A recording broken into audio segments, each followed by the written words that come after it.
Hello friends, welcome to champion Guruji. Friends, आज की इस वीडियो में लोग आरआरसी ग्रुप डी एग्जाम 2022 में जिस टॉपिक से यानी जिस तरह के क्वेश्चन प्रत्येक शिफ्ट में 2 से 3 क्वेश्चन पूछे जा रहे हैं, वैसे क्वेश्चन को सबसे बेहतरीन तरीका से चुटकियों में सॉल्व करना सीखेंगे। और दोस्तों, इन सभी क्वेश्चन को आप एक बार देखकर जरूर जाइएगा ताकि आप अच्छा स्कोर कर सके। तो देखिए, यहाँ पर पहला क्वेश्चन है कि द्विघात समीकरण x square minus 4x plus के बराबर 0 का एक मूल x बराबर 3 है, तो दूसरा मूल क्या होगा।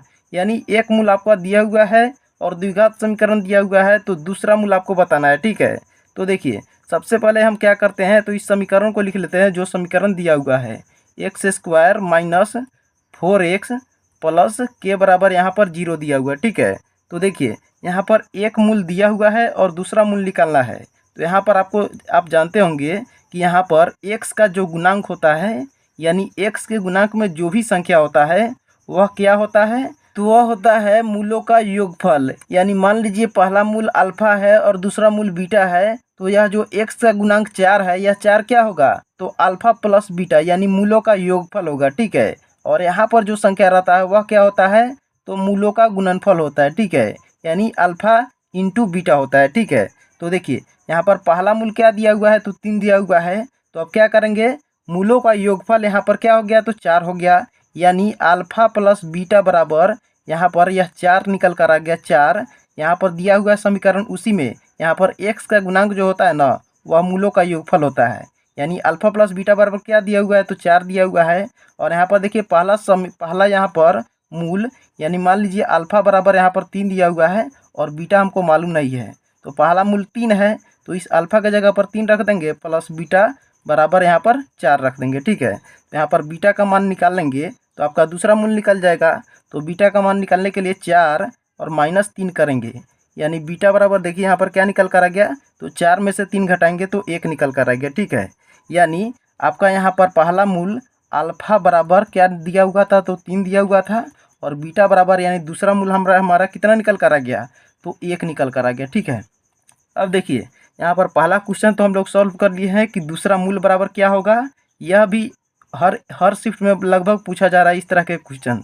लेकिन देखिए, अगले शिफ्ट में भी इस तरह के क्वेश्चन भी पूछे जा सकते हैं कि दूसरा क्वेश्चन मूलों का योगफल क्या होगा। तो देखिए, पहला मूल यहाँ पर 3 है और दूसरा मूल 1 है, तो मूलों का योगफल क्या हो जाएगा, तो मूलों का योगफल 3 प्लस 1 बराबर 4 हो जाएगा। और यहाँ से भी आप समीकरण देखते भी बता सकते हैं, यहाँ पर x का गुणांक जो रहता है वह मूलों का योगफल का रहता है। यहाँ पर देखते ही बता सकते हैं कि 4 होगा।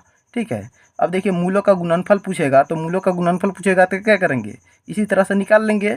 और यहाँ पर पहला मूल 3 है और दूसरा मूल 1 है, तो 3 गुने क्या कर देंगे, तो 1 करेंगे, तो यहाँ पर 3 आ जाएगा। ठीक है, और देखिए, यहाँ पर मूलों का गुणनफल जो है, यहाँ पर अचर जो पद रहता है वह मूलों का गुणनफल होता है। यहाँ पर मूलों के गुणनफल के जगह पर के लिखा हुआ है, तो मूलों का गुणनफल अगर पूछा जाए तो इस के का मान होगा, और इस के का मान निकालेंगे तो अल्फा इंटू बीटा बराबर 3 ही होगा, यानी मूलों का गुणनफल बराबर भी 3। और यहाँ पर तीसरा क्वेश्चन देख सकते हैं, पूछा गया है कि के का मान क्या होगा, तो के का मान भी क्या हो जाएगा, तो के का मान भी यहाँ पर 3 ही हो जाएगा। ठीक है, तो दोस्तों, इस तरीके से आप इस क्वेश्चन को अच्छी तरह से समझ गए होंगे। तो चलिए यहाँ पर दूसरा क्वेश्चन देखते हैं कि किस तरह के क्वेश्चन, इस तरह के क्वेश्चन भी आपसे एग्जाम में पूछे जा सकते हैं।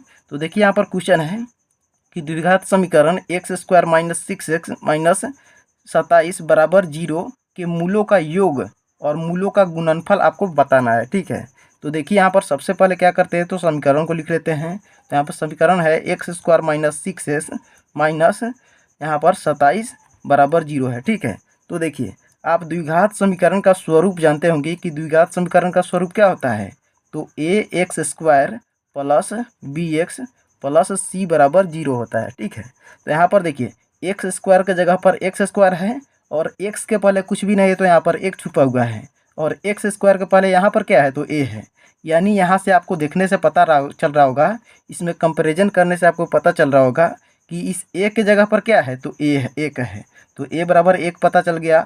उसी तरह से देखिए, इस एक्स के जगह पर एक्स है और इस बी के जगह पर देखिए यहाँ पर 6 लिखा हुआ है, तो b बराबर आपको 6 -6 पता चल गया, क्योंकि देखिए यहाँ पर माइनस लगा हुआ है, तो b बराबर -6 पता चल गया।